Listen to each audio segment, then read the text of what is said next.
America के रंग बासित जलीली के संग। अमेरिका में 30 साल, क्या खोया क्या पाया।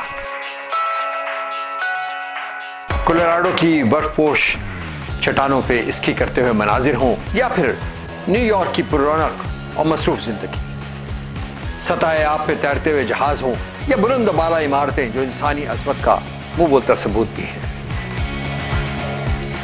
अमेरिका में पाकिस्तानी और दूसरी कौमें अपनी जिंदगी किस तरह बसर करती हैं, अमेरिकन तर्ज हयात क्या है, यहाँ के त्यौहार, इलेक्शन की गहमा गहमी, मंदिर मस्जिद इबादतें, आप सब कुछ देख पाएंगे मेरे इस चैनल में।